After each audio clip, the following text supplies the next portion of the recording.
Oh, you could ask.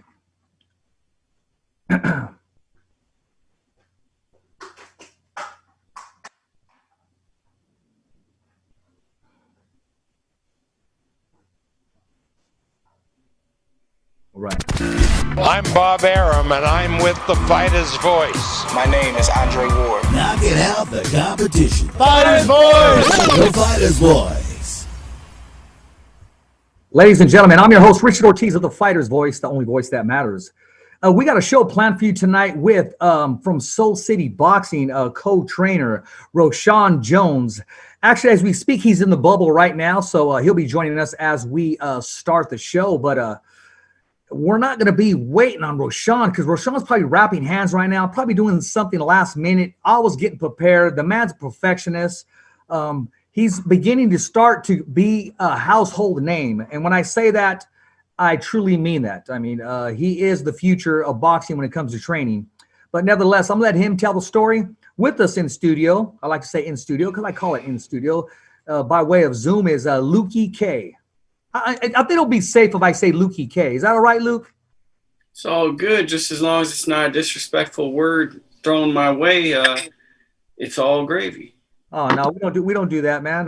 We don't throw anything disrespectful or anything. I just don't want to chop up your name, man. I want to make sure I at least get pretty close because our engineer KP, man. If I even try to say what it stands for, we'll be here for a little while. So I got to make sure I hit it just right, man. But how you doing, Lukey? It's pretty good, but I want to give Roshawn. Oh man, I had an intro planned out for Roshawn. Oh, did you? Oh, you had an intro. I have an intro for him here. Oh, well, you do, huh? I got an intro for him. Okay. But no, I'm not. It's not the regular intro. It's a rap song. Okay, well, go ahead and play it. I'm not queued up because 3 people tried to call me, but I'm doing good, man. I'm trying to kill time to set up this really corny. Okay, here we go. I think this is it. Oh, no, that's not quite it. I had it queued up so good. The guy just says Soul City a lot, bro.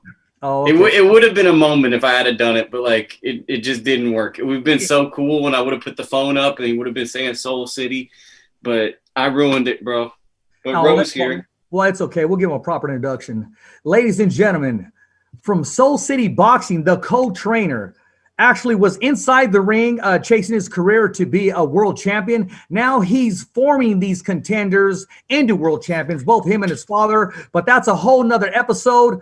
Those that walk in the gym, they are asked to put on work and give 100%. Roshawn is being recognized by Robert Garcia. And just the other day, worldwide, Freddie Roach. You'll see Roshawn all over as he gets his grind on, just like a photographer would or anybody in media. He's out there with Golden Boy, Premier, Top Rank Boxing, waiting for him to hit the London area. No one's exempt from Roshawn working in the corner during a fight. Ladies and gentlemen, without further ado, the one, the only Mr. Roshawn Jones. How you doing, Ro? Thanks for having me. And you know, that kind of slipped out. I mean, I know that's Lukey's word. Can I call you Ro? Oh, yeah, for sure. Okay, sure. Just making sure the other day, because I must have slipped up the other day. I must have been tired or maybe had some coffee or something. Okay, there we go. Okay, that was the intro. There you go. There you go. Well, I guess I said your name wrong the other day. Lukey was, hold up. We ain't doing that here. And I said, what did I say? I said, no. I didn't say that. I said Roshawn. I made sure to a point to say it the right way. And he goes, sometimes we say things without thinking. And I go, okay, well, I guess that's fair. But how we doing, Roshawn? Oh, I'm doing great, man. It's an honor to be on the show. I appreciate it. You know what? I appreciate you being on the show, man. You know what? First of all, you're everywhere, man. I mean, you are everywhere. I see you dancing at a wedding or a quinceañera. I'm not sure what it is. And then I see you working the corners, doing your road work. And you're the only trainer out there that doesn't ask their fighter to do what they're not willing to do. You do road work with them, you work out with them, and you are a part of them. Talk to us about your closeness to your method when it comes to training. Yeah. You know, boxers' favorite words are like when you're in the ring or when they're working out is, you do it. You know, let's see you get in here and you can do it. And, you know, I gladly put in work. I gladly get in the ring with them, give them rounds. It's a different type of dedication that we do here at Soul City, you know, and I tell them I'm not going to have them do something that I can't do. And it's also a great way to monitor their conditioning, because if I'm running with them or sparring with them and I'm keeping up with them, something ain't right. You know what I mean? So they're supposed to be outdo me and everything, even though, you know, I'm the coach and I'm in a little bit of shape. And that's kind of a little motivation for them. You know, that's safe to say. Speaking of motivation, Roshawn, can you see Lukey on the screen there? Oh yeah, for sure. I mean, is it the camera angle? Is it shadows, or has my man been working out? Check out I've been hanging out with Z-Wop. I've been hanging out with Z-Wop. And Z-Wop, you know, that's my guy, man, Isaiah Steam. I've been lifting weights with Z-Wop, man. Well, I can see you've been living healthy, man. I mean, congratulations, Luke. You're transforming yourself, man. And it got to be the golf, man. It's that swing. You know what? Could be. It's something. I heard it's that cardio I've been getting in like the after hours, you know. But you know. Oh, there we go. Good thing it's an adult show, man. But no, it's good to go, man. Hey, talk to us about the performance that took place Saturday in the bubble at the MGM Grand. Your team was ready. Your fighter, 18 years old, man, and just his pedigree. When he was in the ring, he looked as if he had 18 fights already. Not just being 18 years old, he looked seasoned. Most of all, Roshawn, he looked very calm and poised. Right, most definitely. What's one thing about Haven Brady Jr.? He's a fast learner. He's a hard worker, and he spars with ORTIZ Jones III a lot. I mean, those two are iron sharpening iron, and it's just an honor to be able to coach those type of fighters who listen to you, who believe in you, and he does everything that you tell him to do when he go out there and performs. He faced two softballs back to back. His pro debut, he had a softball. His second fight, he had a softball, and he went through adversity. He got hit with a shot, stayed calm, and continued to break the guy down from the body to the head. So are you going to compare him to the modern day B-Hop? Because he's fought two southpaws back to back, like B-Hop did? Whoo! I'm just throwing it out there. You can say that. I was about to say that is actually a fighter's nightmare. It's not that they don't like to compete against southpaws, but they're always a mystery. But if you face these guys early in their career, when they're ready to take on anybody, that's the best time. Grab that experience. And when you're in the boxing field, it doesn't matter what stance, because these guys can turn on you any time, conventional, southpaw, right-handed, and you're able to adapt in the ring, whatever game plan you have. You know that as a trainer, Roshawn. For sure, most definitely. And, you know, what my father implemented during sparring with softpaws, righties, mostly with softpaws, but you never know when a fighter can change up game plans or switch, so you got to be ready for anything. Exactly. Lukey compared him to a young, B-Hop. Earlier today, we had a conversation, and he kind of reminded me of Evander Holyfield's son. Evander Jr. kind of reminded me of the same movement and the kind of the same jab, and just they just kind of look one and the same. For sure. And definitely power punchers, and they come and entertain, and they come to get the knockout for sure. Well, I'm telling you this, man. Only 18 years of age, he's coming in looking good. And you know the old saying, you look good, you play good, you feel good, you are good. And everybody was decked out, man, rocking that red. And, the whole team believes in every step that they take, man. How important is it to look good? Because I've noticed, Roshawn, about you, when it comes to working out, you'll wear anything. But when it comes to get G'd up, man, I mean, from the cowboy boots to the hat, you make anything work, man. So some of you rubbing off on your fighters? Oh, yeah, for sure. It's something that, we're always taught. If you're looked the part, you're going to be separated from the others. And sometimes in the boxing world, you got to look good, you know what I mean, to draw more, attention to yourself, So that's one thing about us. We're going to look sharp no matter what we in and what we doing. Exactly. Lukey, I want to point something out, man. We talked about going back-to-back southpaws, right? But let's talk about Roshawn here. He's going back-to-back bubbles, my man.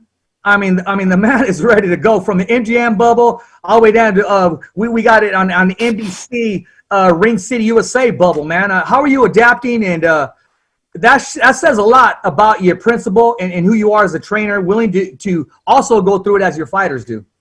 Oh, yeah, for sure. I think we've been on every network bubble, Showtime, DAZN, Matchroom.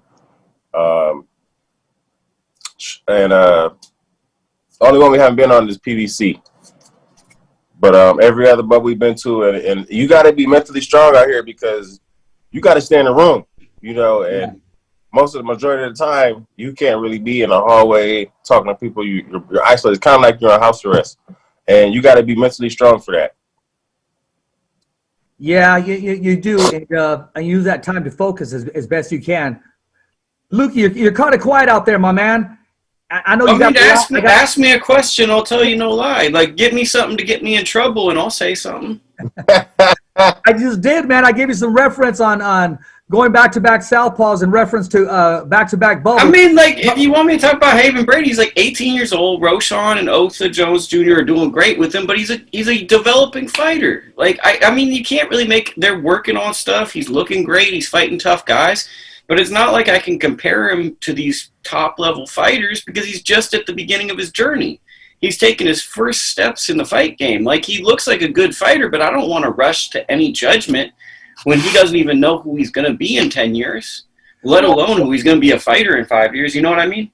No, I hear you that too, but I'm going to be honest with you. I like what I see. I ain't going to say the man sucks. I'm not going to say the man has bad habits. I'm not going to say that he's lazy. I'm not going to say he's coming in sloppy. I mean, the man's looking good so far, so every step he takes is looking good, very well-tuned, comes from a great team, and sky's the limit so far from what I see. He looks like a young Oscar De La Hoya, if you want to ask me. I mean, how long did De La Hoya look on his pro debut? He came in with the Mexican flag and the American flag, but he still looked good. My man came in looking good. Today is what you see, and today is what you get.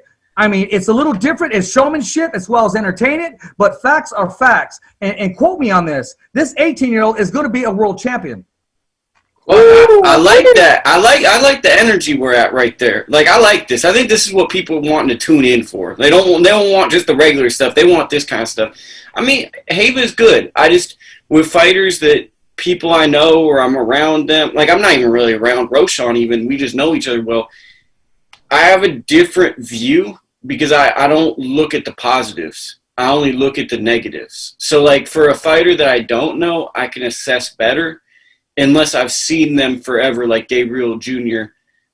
Flores, who I just know is one of the special fighters. Like, it's like you have to be kind of like one of those guys that, like, you always get every fight wrong, but you say you're boxing expert. If you're him, you're going to think Gabriel Flores Jr. sucks. And life's already hard for you. You've made like 50 bad decisions, and you're like, this kid's going to suck, and then he's going to be amazing. And you're going to be like, why does everything work out wrong? Because you make bad decisions. But, yeah, I mean, like, Haven's good, exceptional fighter, great body puncher. Reminds me of Charles Conwell a little bit of a mean guy like Charles Conwell. But can we talk about Charles Conwell's chain? His chain? His chain? Can we talk about Charles Conwell's chain? I mean, I think people are sleeping on this fight, but can we talk about his chain gang? Because I saw him doing some promotional videos, and there was a little chain on that. What do you think of his chain, Ro? I want to interview you. What do you think of Charles Conwell's chain? Charles Conwell's chain is very loud but quiet at the same time. So it's like a sleeping giant. Exactly. Those are dangerous. Right. Let a sleeping giant sleep. Don't wake him up. That's him saying, "Give me these money fights so I can get my jury up." Tired of these little petty fights. Let's get the big fights. And he's fighting a main events fighter. So he's fighting a fighter signed to another promotion, Ro. Oh, yeah. You know, we always do that. Always? We're talking about this Thursday, correct, gentlemen? On NBC, right? On NBC Sports Network. I believe the telecast starts at 6 p.m. on the West Coast. That's 9 o'clock on the East Coast.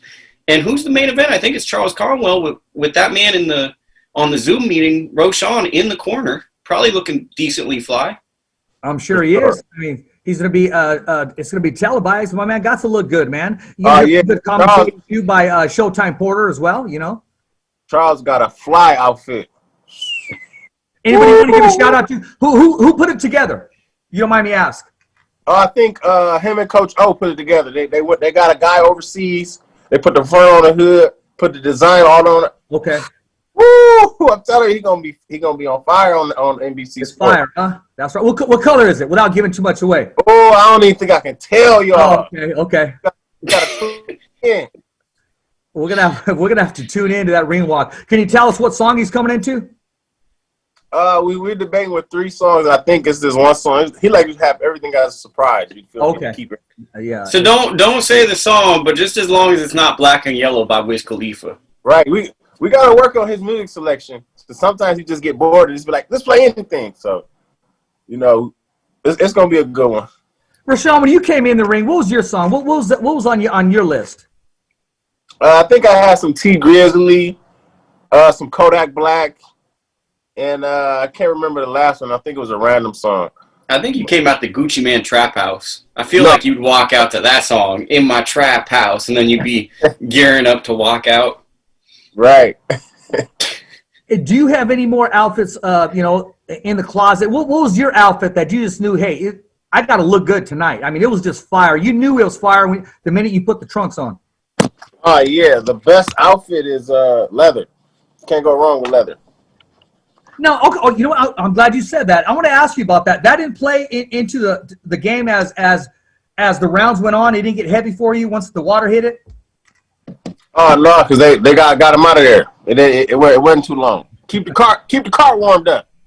All right, there you go. That's safe to say. Lukey, you know what? If you were on the other side, if you were inside the ring, man, what would be your music of choice walking into that ring? I'd have to sit and think on. I think it would be a rock song because I'm a white guy. So no, I think people want to do this when I come out. I think it want to be like a rock and roll.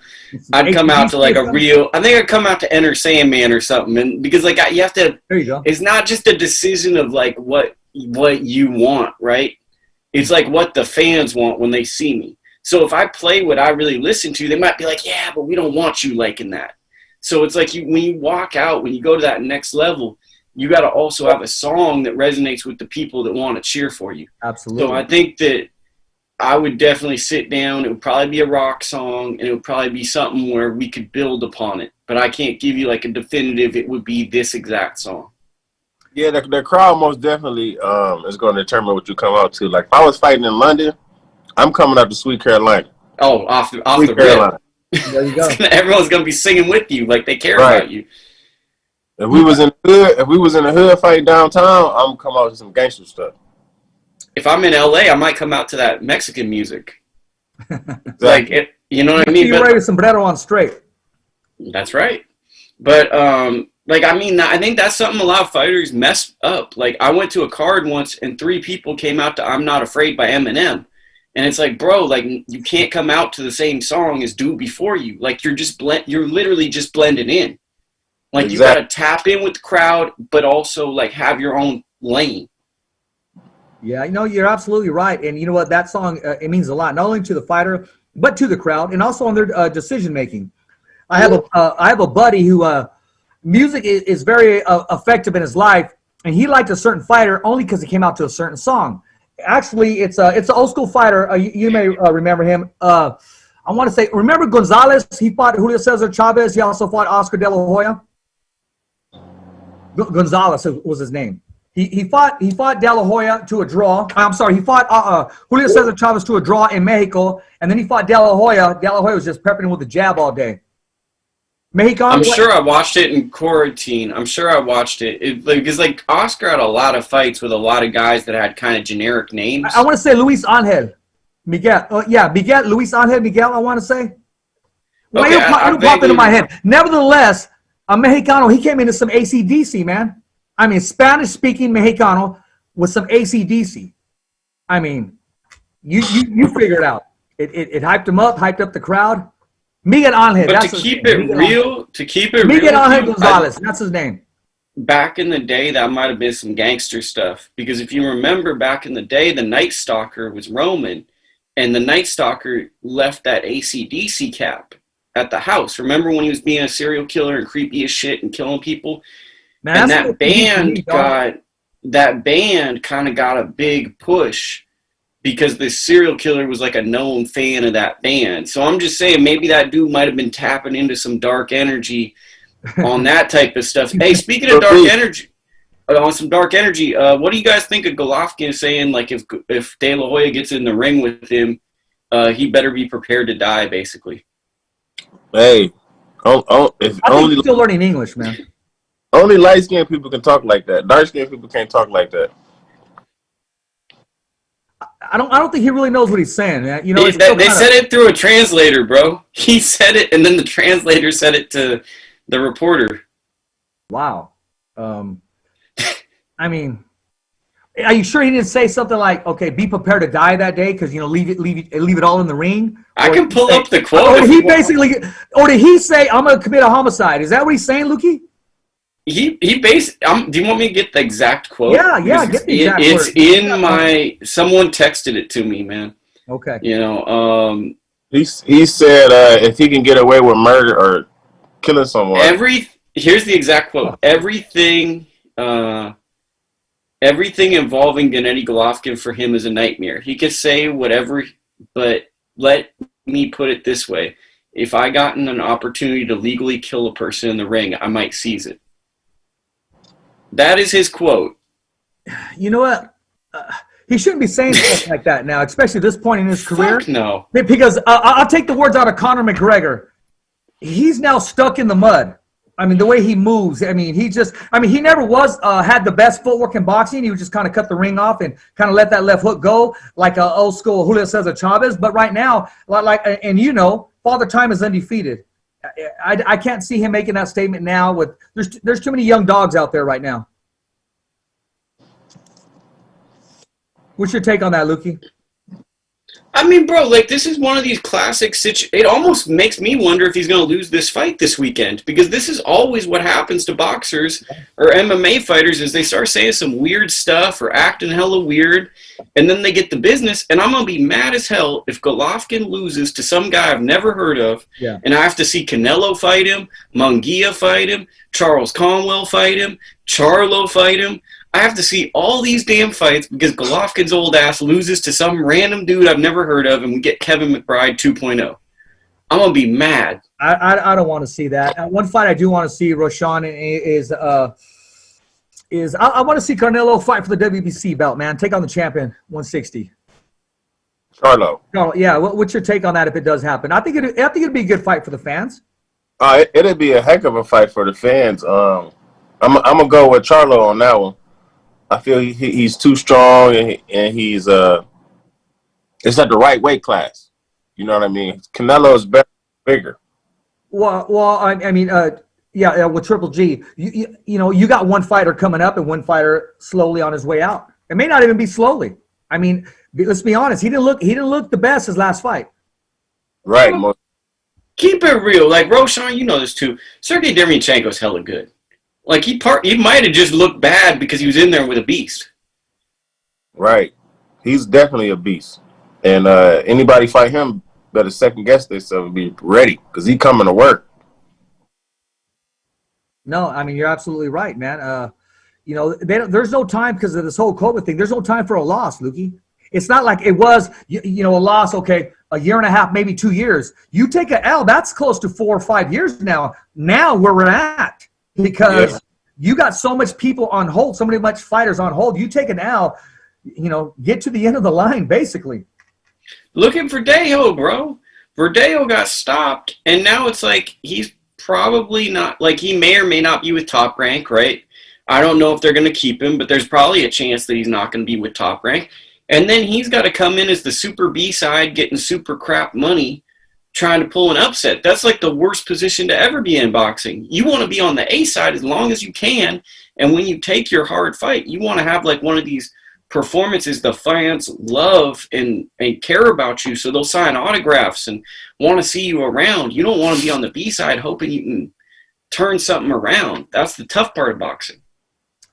As a trainer, Roshawn, what's the confidence like and the whole outlook like coming in as the B side as opposed to coming in as the A side? Compare the two, please. This past weekend, we had two situations. We had Haven Brady in Las Vegas, Nevada, and we had Marcus Washington in South Carolina. Haven Brady was the A side on the top rank card, which we was kind of in a position, had a slight edge in winning that match. And Marcus Washington, who fought for the NBF belt, National Boxing Federation League, a small title he won. He came in as the B side, and the whole training camp, you know, we train for the knockout. If you're a B-side, you got to get the knockout. You got to get the knockout. If you go into somebody's hometown, if you come into somebody's hometown as the B-side, then 9 times out of 10, you're going to lose.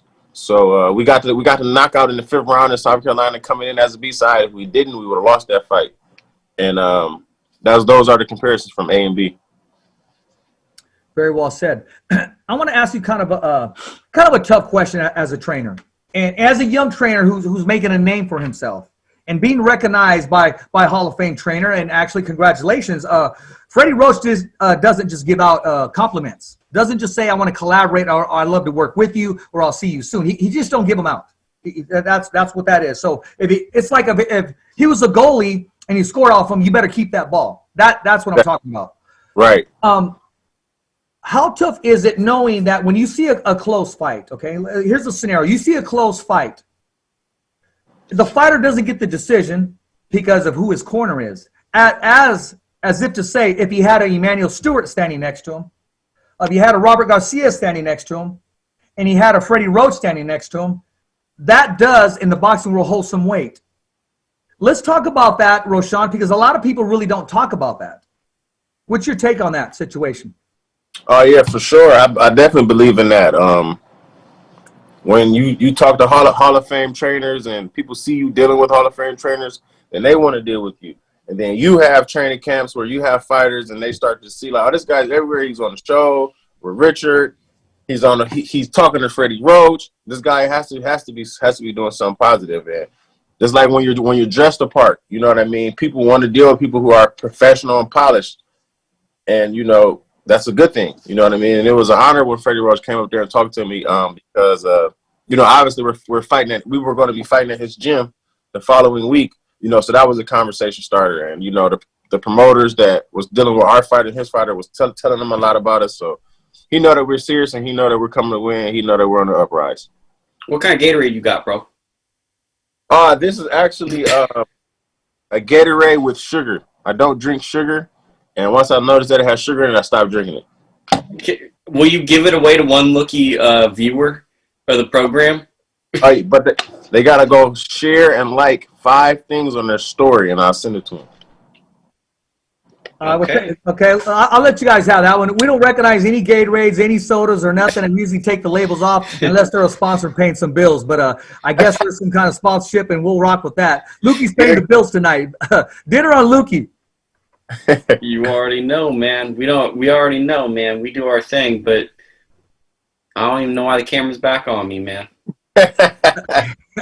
It's all good, man. I like these spare the moment questions. They're just right on wherever they need to be, man. There's no we don't have rules here, so to speak, or guidelines. We don't have, you know, hey, make sure we do this and that. However you feel, man, just let it go, Lukey. I've known you for certain years now, and I always go to you when I got a question or need an honest answer, and you know, you don't shy away from giving an honest answer. That's why I continue to talk to you and respect everything that you're doing, man. But I got to ask you this, man. I don't believe in the word luck, but bro, you had 2 holes in 1 year, and during COVID. Talk to us about that, man. What's going on with you?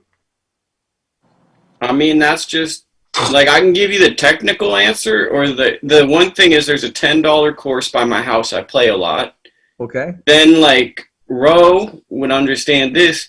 I'm a very technical person, so I break things down technically, and then knowing if I'm going to play the $10 course, I strategically worked on things to improve my chances on each one of those opportunities. So I just focus solely not on getting better, but optimizing shots for those holes. So then when you go to the driving range, you don't work necessarily on improving your game, you work on optimization of that. So that's basically what it is. Right on, man. And by any chance, did you give some golf thing my email? Dude, because they're freaking blowing me up with golf balls, golf clubs, and all this golf stuff, man. After we had a conversation saying I want to learn how to play golf, I'm thinking maybe Lukey gave it away or something. I wish, but I think that's just Google. Because a lot of times when I say things, I start getting weird stuff. So I think that's just the new technology thing. I guess so, man. But Yeah, there's a time and a place for that. But I definitely want to pick that game up, for relaxation, maybe make some deals and have some good conversations, man. But and I had 3 hole-in-ones this year. I forgot to say, I had 3. My bad. Yeah, okay, I had 3 this year. Blackbeard's counts, right? Yeah. No, I had 3 hole-in-ones. Wow. Damn. Some people don't get that in a lifetime, and there you are. Roshawn, do you play? There's a lot of things in my lifetime a lot of people don't get that I get. So. Okay, there you go. Yeah, I just started my first process of learning how to hit the ball, get my form down, and I kind of like it. It's very peaceful, relaxing. I just started like 3 weeks ago. So I got some couple tips from Lukey on my shoulder position and my leg position, and I think I can be good at it. Yeah, Ro's gonna be good at it. It's just like you just have to learn some stuff and be hella humble. Like what messes people up about golf is people want to be diesel at golf, but then they're too arrogant, and then like they don't assess themselves fairly. So they'll think they're up here when they're down here. It's very similar to boxing. Like, imagine if you kind of like are a mid-level boxer, but you're like, but I could jump in there with Charles Conwell, and I could whoop on him. And then you get in there with Charles Conwell, and you get stopped in 2 rounds. So now you got to lie to yourself, or you got to be real. And golf is all about having that real conversation and not lying to yourself, like boxing. Sean, you love holding the mitts. You also love lacing them up, man. Who do you have the most fun with when no cameras around or nothing? It's just you and some of your pupils, and they say, "Hey, come on, coach, let's get some rounds in." And that's my only thing that I have. Like if I'm training you and we in the gym, I'm not gonna come up to you and be like, "Hey, come on, let's get the mitts." You gotta actually be like, "Coach, let's go. I'm trying to get some mitt work in," because I don't want to seem like I'm forcing you or what I mean, making you work. It got to be in you, not on you. And the person that I like hitting the mitts with is I would say Charles and Ota, because I've been hitting the mitts with them so long. Like I don't even have to say nothing. Like most of you, they can know like how I'm lined up, where to hit, how to hit, and the one that definitely can go for a long time is Charles. As far as power punching the longest, keeping his hands up the best, not getting tired as much. Haven Brady is up there too. He's getting up there, on the mitts. So it's all about. What about WAP? Oh yeah. Whew. WAP. What about WAP, man? That's my WAP. guy. I told him I'm gonna buy a shirt from him, and he said $25. What size? WAP power, and WAP has the best jab in the gym. His jab is what's going to win the world title. I like that you said that. Earlier, you mentioned Gabriel Flores Jr., and I was about to say one of the best jabs in the division. That's just my take on it. A jab is key, Roshawn, to a boxer's career. Key. You can use that anytime during the fight. Anytime. Hurt, not hurt, setting it up, taking a break, setting the tone. Anytime. There's no agenda on it. Exactly. And as you can see from the last fight this weekend where Verdejo, he got stopped with a jab. Put the jab right on the chin, and he couldn't continue. The hardest punch in boxing is a stick. If you extend a stick on somebody and they walk into it, that's the hardest punch in boxing. Yeah, Larry Holmes, one of the best jabs in the sport, and actually would put people on their butt with that jab. Larry Holmes will beat your ass with his jab. Larry Holmes would be like walking around all fat and just touching. I get it. Yeah, and late in his career, he started dropping it down to his hip, but he was still successful with it. Yeah, Larry was a cold motherfucker, man. No, he was, man. And since we're on this topic with some of the old fighters that have paved the way, man, with the exception of Muhammad Ali, Roshawn, who are some of the give me 3 great heavyweights that you got to see or just heard of or you read on or just saying, man, this guy's resume is just through the roof? Muhammad Ali. I said with the exception of Muhammad Ali, because I really know Muhammad Ali there for everybody. Yeah, heavyweight. My mind got Muhammad Ali. George Foreman. Jack Johnson. Yeah, Jack Johnson. And Joe Louis. Those are the heavyweights that come to mind when you're talking about heavyweights. Hey, Jack Johnson was a G, man. He flipped the whole script. They loved to hate him, but he did it anyway. And he put it in their face too. When he said, "What do you mean I'm not coming in this restaurant?" Okay, then I'll just buy this restaurant then. Now what? That's how gangster he was, man. Exactly. Going 20-something rounds in the heat, dropping off teeth off them small, and they weren't even gloves. They were like mittens. Today you'd wear them to go play out in the snow. Exactly. They didn't have no padding on them gloves, and that show you what type of mindset those people were back then. Yeah, exactly. No, he opened a lot of doors, man. And what's your pick, Lukey? 3 heavyweights, man, from the old school. Well, before I get into that, Charles Conwell was from that school. So even though Charles is hella young and all of that, Charles is really one of those old school dudes that's in the new school. So I want to say that before. My pick would be Joe Louis, Mike Tyson, and who'd be my third? I'll say Larry Holmes. I'll throw Larry in there. There you go. Those are top guys, man. You really can't go wrong, man. I mean, I like the power of Ernie Shavers, man. I mean, he was just one of those guys that was just stuck in the middle. You know those guys, Roshawn? They're just good, but they're just in a jacked up era, man. I mean, they just happened to come in when they had the Kenny Nortons, when they had the Muhammad Ali's, and they had the Joe Frazier's and the George Foremans, and then you're stuck in that era right now. I mean, what the hell are you going to do? Talking about shoot yourself in the foot. It's like if you were a welterweight or a middleweight during the Roberto Duran area, Sugar Ray Leonard, Tommy Hitman Hearns, Marvin Hagler. You're just in the wrong era. You're very good, but you're just in the wrong era. Let's, without passing judgment or if this fighter hears his name tonight, don't get it personal or take it. What fighter would you say just happened to be in the wrong era? Felix Verdejo. Okay. You know what I'm talking about, Roshawn? I probably had to say Chris Colbert. Pow, pow. Blah. But you can say that, but until they actually fight someone like for a belt, they got to knock them out. You know what I mean? Because the world has their picks. You know what I mean? Just like the Roy Jones and Mike Tyson fight. The world had Mike Tyson winning. You know what I mean? Before the fight even happened, and you just got to prove them wrong by knocking them out. You knock them out, ain't nothing they can say. You know what? I say Chris Colbert because he's in that 130-pound division, and you know how the 130-pound is set up and 135 is set up. You know, you got to really stand out and knock them out. And Big Row, the thing I'm seeing with Colbert is he likes to keep his hands in his pockets like I do guarding my wallet, but he's a pro boxer. Yeah, you can't fight with your hands down. And especially at that 130-pound weight class. They're coming, and they're throwing heat. 126 to 130, they're throwing straight knockout punches, and you can't slip up like that. These guys are Pistons, man. I mean, they're full of energy. They're letting their hands go. And there's nothing better than a knockout than another knockout. And it's like, I wanted to ask you this. Going into because we got Ryan Garcia, we got Campbell, which is a tough fight. And we're going to break that down, Lukey. I want your expertise on that and yours as well, Roshawn.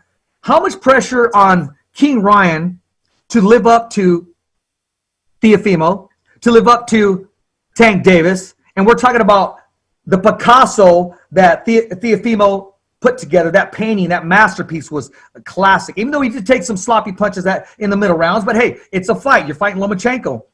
And also Tank Davis.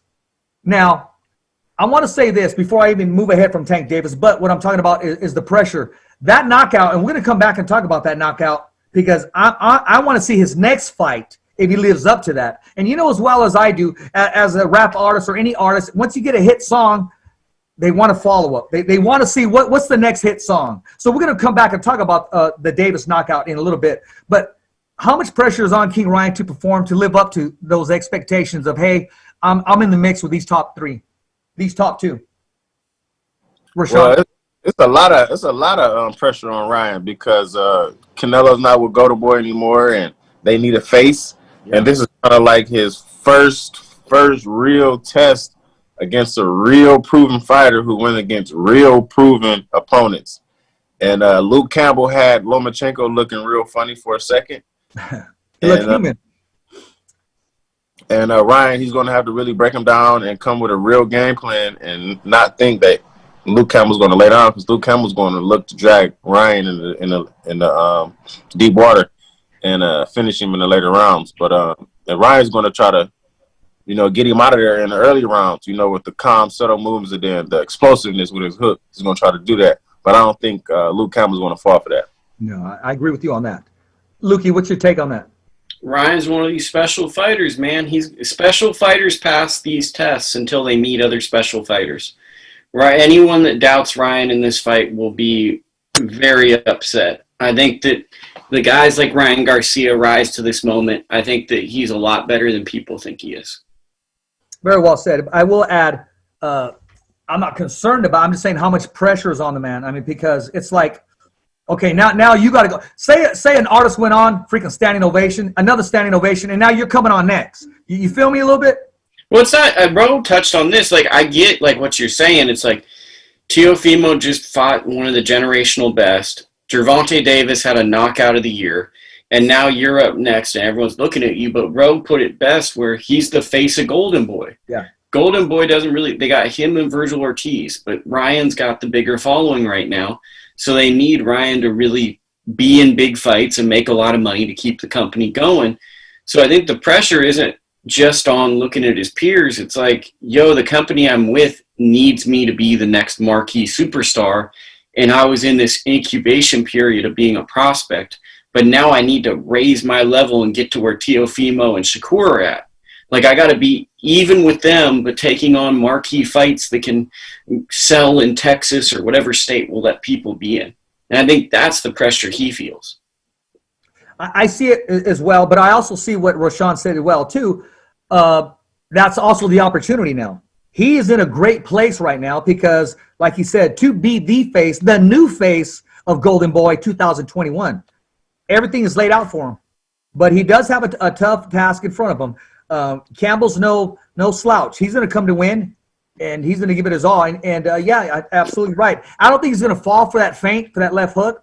We're going to have to see a different side of Ryan. And like you said, special fighters rise to the occasion. So, Richard, only two fighters from the UK have ever won in America. Joe Kawasaki and that's a bad dude right there. Tyson Fury's also that's one of the most underrated fighters in boxing. I don't care what anybody says. He'll take your ass to school all day long. But, like, okay, we can say three fighters, but I don't even view Tyson Fury as a UK fighter because he's just like a transcendent superstar. He's like really three fighters in my history of watching boxing have come to America and won. Every other guy comes to America, and then it's like they either have a close fight, Ricky Hatton, Louis Collazo, or they lose. Like, look at Canelo Smith guy. He's going to come, he looks really bigger, and then he's going to get knocked out. And people are going to go, oh, my God, we didn't see this coming. This is what always happens. So it's like Ryan's going to get in there, and people are going to be like, man, Luke Campbell, he's done this and that. But these guys typically lose. They're high-level opponents. What's your take on that, Ro? Is he makes sense there? I mean, I understand that, but I think we're on even ground now. There's opportunity right now. Okay, let's put in the factors now. We have the COVID, bro. That's here. There's no time for a loss. There's no time for a setback where, okay, hey, we'll go to the drawing board. A couple more fights, we'll be back in the mix. No. You take an L right now. I mean, that's going to put you back years. So I see it as an opportunity. I understand what Lukey's talking about. Luke Campbell's going to be going back a few years. Luke Campbell's going to be set back a few years after he fights Ryan. Well, I mean, I hope that happens, only to set up great fights. That's why. And then we're going to be seeing – I want to see Ryan versus Tank Davis because I think that Golden Boy is going to need a marquee fight with Ryan, and I think that's an interesting fight. I think they don't fight. And I think you're a hater on the low. I like Ryan a lot, but I just don't think that they're going to risk that fight with Tank. Not yet. That's a risky fight. That's a very risky fight. Very risky fight. That's no. There's a lot attached to Ryan now, like you talked about, Lukey. Our viewership, our sales, our company name. There's a lot riding on him right now. We got to get some more contenders. What did he say? We're going to start all over again. What did De La Hoya say? We're we're going to put everything back into Golden Boy, which means they need to revamp, they need to restructure, they need to make sure that it's not controlled by one man. But this is boxing. They also need a big fight. That also says to me, it's like, we need to get a big fight this year. So it's either Virgil Ortiz is going to have to fight Terrence Crawford, or Ryan Garcia is going to have to fight one of the 3 big guys out there, because those are the fights that are going to get that company a lot of money. Or Oscar De La Hoya is going to come out of the woodwork and fight Golovkin along with those guys doing it. That fight's probably going to happen. He's been talking about Golovkin for a minute. But I want to talk about Tank Davis, and not just Tank Davis, but coming off an excellent performance. Well, it's a first-round knockout, fifth-round knockout. When you look sensational, how much pressure is on a fighter, Roshawn? We're talking about Tank Davis. I'm talking about his next fight, the pressure to look just like he looked the last fight. The expectation. Who do y'all know who he's fighting next or potentially fighting next? They was talking about a rematch with Leo. Shoot, I hope not, bro, because Leo, like, I don't want to see that, bro. Like, we kind of saw how that ends, and I don't... Right. That's not right. Leave that man alone. Like, I don't want to see a rematch where you're like, leave that man alone, Tank. Yeah, not right now. I mean, I like Santa Cruz, man. I really do, but I don't want to see that's a bad matchup for him. I will say that, and you don't just get touched; you get put to sleep on that. And the good thing is he didn't take punishment, but just not right now. Let's go somewhere else with that. As far as trying to fight a champion and getting yourself back onto the top position. Who do you see, Tank Davis? Who would you match him up with, Roshawn? Teofimo. I'm right there with you on that. That's really the only route right now for him to take. Anything else is no other person for all those 135-pounders. You got to fight Teofimo. Lukey, what's your take on that? Because I know you're a big Teofimo fan. Well, you already know. You can keep it homegrown? Yeah, man, You keeping it homegrown? I mean, I like Teofimo, but I'm trying to give you an honest answer. So what division do you want Tank to fight in next, 35 or 30? Well, 35s. Teofimo ain't going to 130s. No, but I'm saying what fight, if you're asking me to matchmake for Tank, oh, okay, yeah. I'll say 135s. Let's move up. Everybody's moving up. How about Tank versus Rolly? Nah. I mean, that's a fight. That's a fight with a lot of trash talk. That's a fight with a lot of excitement. Rolly did the small title belt. Mm-hmm. So, I mean, that's a fight you could look at making. Toledo in the building, you could put Tank in with Robert Easter Jr. That's a fight you could make potentially. If you wanted to put him in there with a guy like Hector Tananahara, that's a guy who's got a good record. If we go to 30, I would be looking at Chris Colbert for Tank. Like, that's the name that I'd be looking at. If we were looking at maybe a top-ranked guy, maybe Abraham Nova. So those are kind of the names that are kind of coming to my head in terms of guys that realistically Tank could see. Yeah, that's a good breakdown, Lukey. It really is. Do you see Tank competing at 140 before it's all said and done? I see him competing at middleweight. Oh, yeah. They don't call him Tank for no reason, man. I mean, look how stout he is. Look how big he is. Look at his neck. I can see him 147s easily. I mean, how old is he? What, 24, 25? He's yeah, I would say 24. 24, yeah. Right, so imagine if he's boxing at 32. What weight class do you think he'll be then? 45, 47. Yeah. That's a longevity. That's a great career if you're still boxing at that age nowadays. But I mean, that's the trajectory Tank is on. Yeah. Like, Tank is on this, because if you keep it real on the PBC side of the fence, the guys that are with the power, it's Earl Spence, Tank, and the Charlo brothers. That's their legends on that side. Those are the guys on that side. And you got Conwell trying like heck to get one of those Charlo brothers. He wants the 54 one, I feel, because Conwell wants to be a legend. But the problem with Conwell is he's beating up everybody that's in front of him, but people aren't as aware of him because he's kind of building himself up, coming from the ground up, main eventing cards, while a lot of guys are on these bigger cards, but the first fight of the night.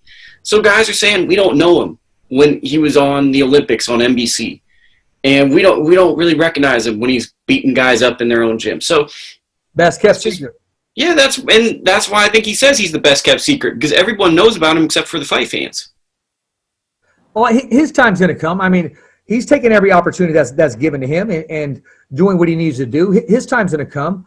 He's probably going to have to make some statements or something, or rival somebody up just a little bit, because he could back up what he's talking about. He's not a man just talking with no chin or no explosiveness. He's going to have to do whatever it takes to get that opportunity. Roshawn, being that close to him, without laying out everything, where do we see this man in 2021? How close to a title shot? This fight should be for a title shot, or at least a small title. So I say at least June, August title. 2021 June, August, 2021 August title shot, if not June. The last conversation I had with you, you said, Richard, we're preparing him for this style. Without even giving away the name, I'm sure they can go back and find the name. But you gave me a name and said, we're ready. We're preparing ourselves for this style. And, that's one, it's one of the champions out there. So when that time comes, will we be ready not to just take the fight, but leave with the strap? Oh, yeah, for sure. We know we have to dominate. No fight, you can leave it in the judge's hands. Just like he was saying, he's boxing best kept secret. Judges may not know him, you know what I mean? So he has to dominate. Like, even us fighting here at Freddie Roach Gym. This guy that we're fighting, we know he used to come down here and train. So we know we can't leave it in his hands, you know what I mean? Just because of the name, you know what I mean? So we're fighting. Wait, big bro, you're gonna try to go to stop him? He's got to get out of there? Hey, we're gonna break him down. We're gonna go for the TKO. This is boxing. You can't leave it in the judge's hand, because there's not a scoreboard. You know what I mean? No live score. So we got to go out there, break him down, dominate, and fight behind the jab. And everything else will fall in place. Roshawn, I want to put you on the hot seat real quick, man. And I'm glad we brought that up and talking about no scoreboard. If you were in charge of all the officials, what would you make sure they go through before they become an official? And how much of a period do you continue to check up on them to say, okay, are you still able to, just like being on the job, are you still able to perform? And what are the things you would be asking some of the judges? What are their qualifications, rather? I think they should be, they should watch fights in the past without seeing a scorecard, judge the fights of what they think, but the answers already be implemented into the system of what this round should be. And if they're not matching the scorecards that are already implemented into the system, then they don't need to judge. That's going to be half the judges aren't going to be able to score the fights. That's what you got to do. They're going to be up out there. That's what you got to do if you want to take all the politicians out of the game. Did you see Adelaide Bird had Brandon Valdez beating Robsy Ramirez? And he got stopped? At the time of him getting up out of there, she had him winning? Damn. It's crazy. I mean, you really, people would just say this just to say it. I don't know what fight they were watching. But nowadays, what fight were you watching? What were you thinking about? That's like that Richard Hitchson fight on Showtime. The judge Don, he had this. All the other judges had to fight one way. He had to fight a whole totally complete way. I think he just saw the wrong color. Like he just maybe he was colorblind. Maybe like he was scoring it, but he thought that the color Richardson Hitchens was the color he was scoring for. It had to be, because it was the exact opposite as the other two trainers or the other two judges.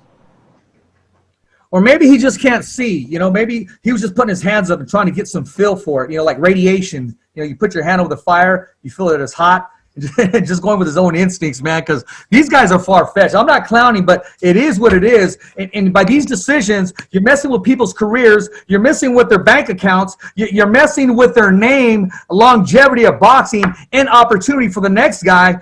They go home. They start their lives and do everything all over again. My man's been through training, been through the road work, been through sacrifice, only for somebody who doesn't know exactly how to score a fight, make a decision, and that makes an impact on not only their life, their career, and longevity. May put them in a rocking chair before they want to be retired.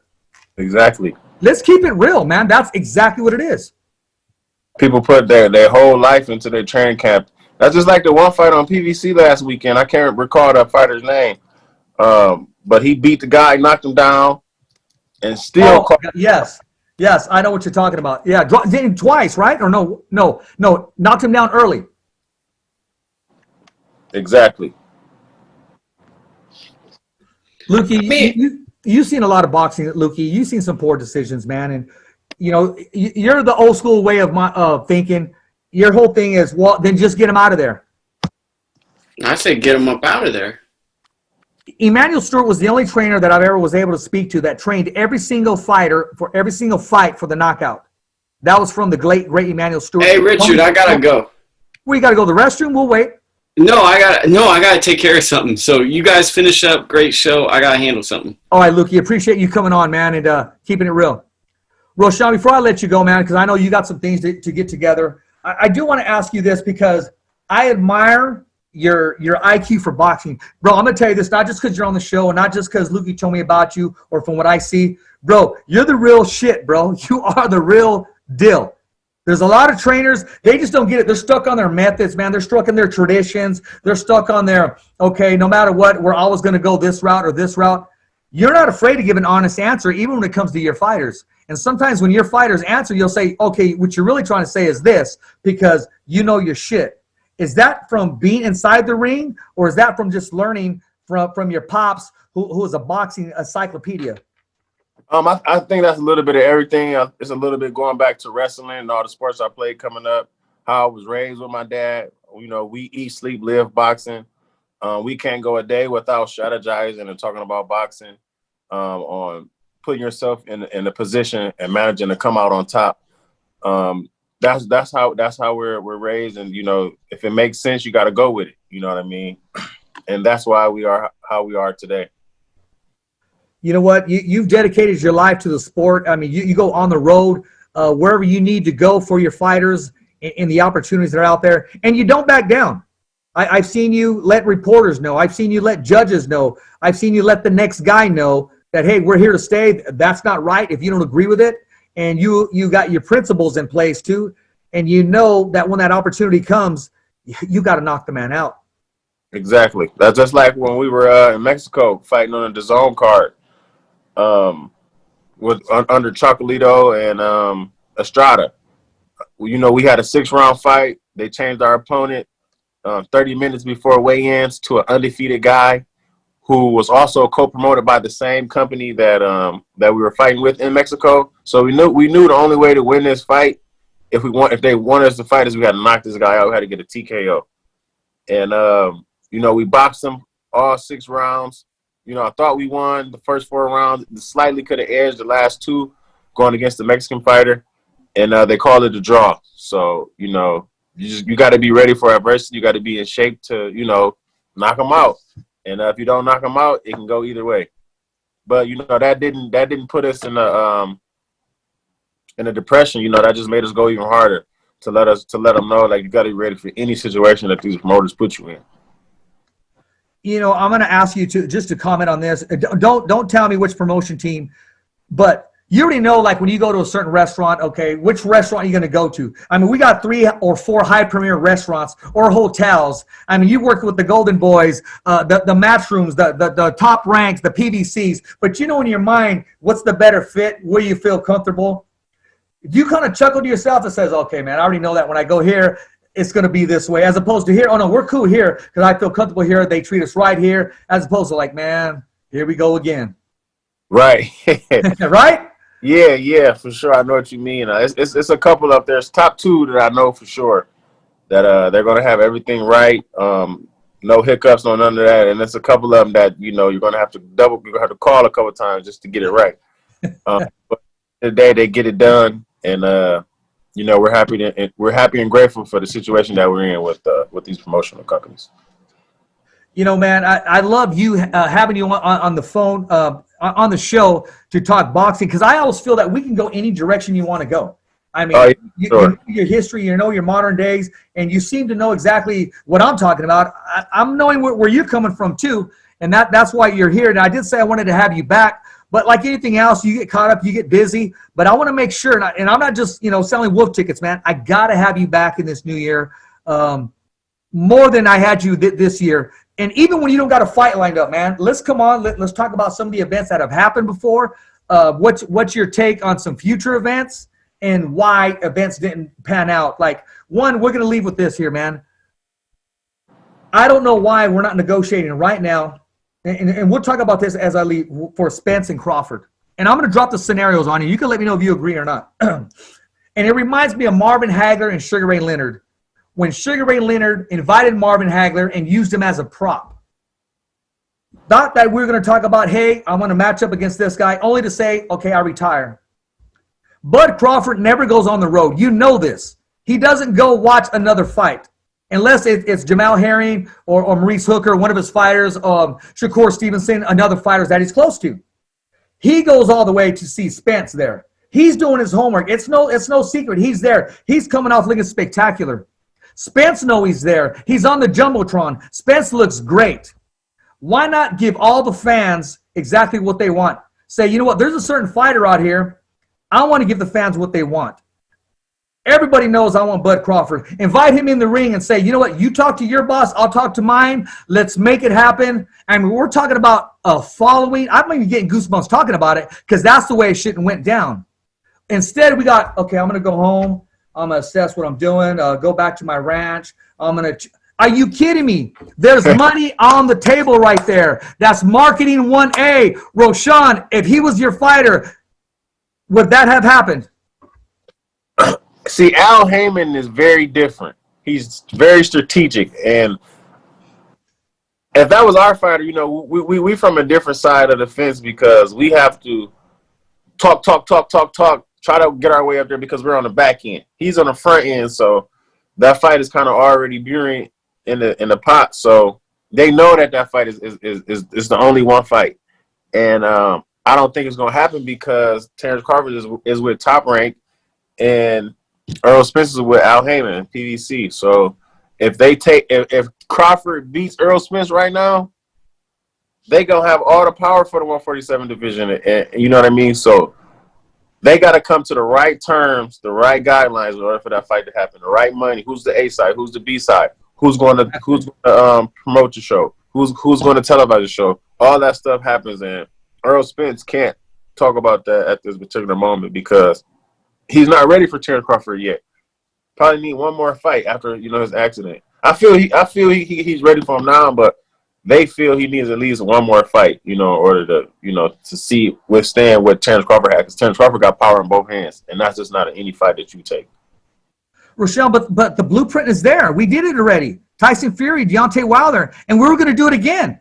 It was a great collaboration. The blueprint's right there. So it shouldn't be as simple as talk to your boss, I'll talk to mine. I'm just being greedy. Why not just give it to the fans and us see these guys matched up against each other, looking at themselves inside of the ring, Crawford coming off a sensational stoppage, and then you got Spence who answered all the questions, and then some. The man is back.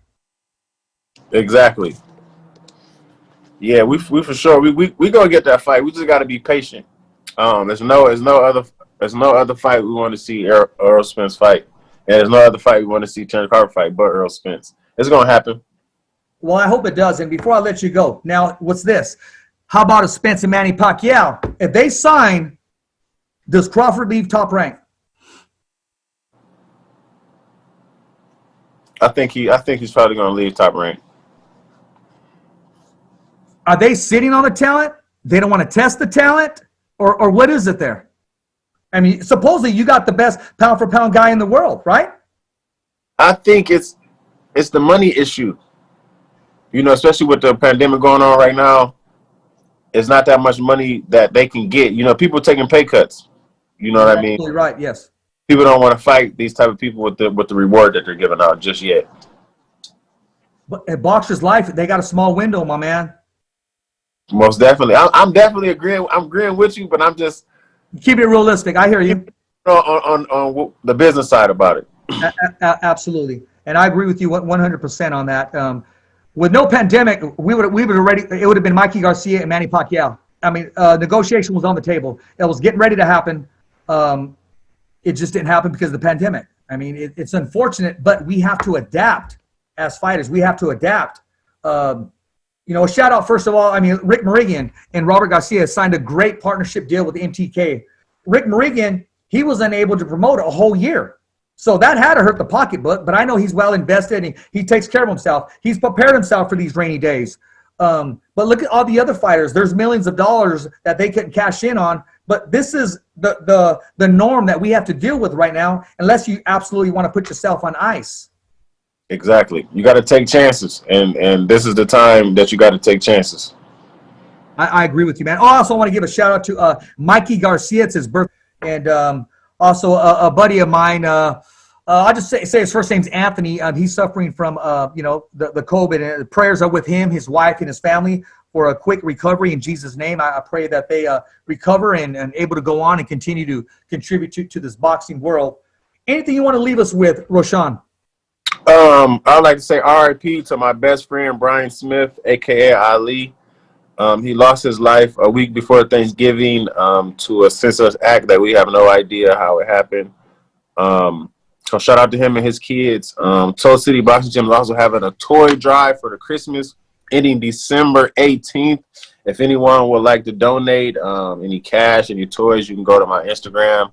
You can find the link and donate to the cause to keep these kids positive. Also, shout out to Harry Brady Jr., who just fought on ESPN Plus live on Top Rank card under the Shakur Stevens undercard. Also, shout out to Marcus Washington, who just won the NBF small title in South Carolina, went into a guy hometown and won a belt at 154 pounds. Shout out to Charles Conwell. He'll be headlining NBC Sports Ring City show Thursday at 6 p.m. I think we walk in the ring around 9 p.m. And, we're here to put on the show. Shout out to everybody at Soul City Boxing Gym. Shout out to the Fighter's Voice for having me on the show. Some people may not know Charles Conwell. He's boxing's best kept secret. Yep. Tune in Thursday. We're going to show you who this guy is. He's the king of the underground so far. He's just looking for his breakout point. And this is his first time fighting on a network television, which is NBC Sports. He's been fighting on all the live streaming apps, ESPN Plus, Showtime. So now this is his first network that he's going to be on, like public TV for people to see. So make sure you tune in to that fight. Right on, my man. Hey, appreciate having you on the show. Like I said, I can't wait to have you back and talk real. When I say boxing, real boxing, someone who gets it, someone who understands both the political side, the business side, and the side that just makes sense and just makes logic. And it's not like it used to be. You take an L, hey, back to the drawing. No, you take an L, you're taking years off your boxing career to get back on where you were. So you got to make good at your best opportunity. That was my concerns with Danny Garcia on how people are going to view him now and where they see him now in the 147-pound division. Exactly. He got a long way to come back, but he got to get right back in there. And he's a great fighter, even though he took that L. He got to work on just not trying to counterpunch, be first sometimes, and, he'll get it. There you go. Hey, as always, I'm your host, Richard Ortiz of The Fighter's Voice. Want to thank also Lukey, who came on the show. We had a few laughs. He kept it real. Lukey's always fun to have around. And our guest tonight, Roshawn Jones, the co-trainer at Soul City Boxing in Ohio, making it happen. And don't forget to watch Conwell this Thursday on CBS, NBC on Ring City, USA. In the parking lot of Wirecard Gym, Freddie Roach, he opens up his gyms for the blue corner, the red corner, and who would take place in a back parking lot? We're doing everything necessary to give a rap. As always, thumbs up for Richie. And all the crew right here at the Kick-Ass Podcast. Saying hasta luego, babies. And always, thanks for listening.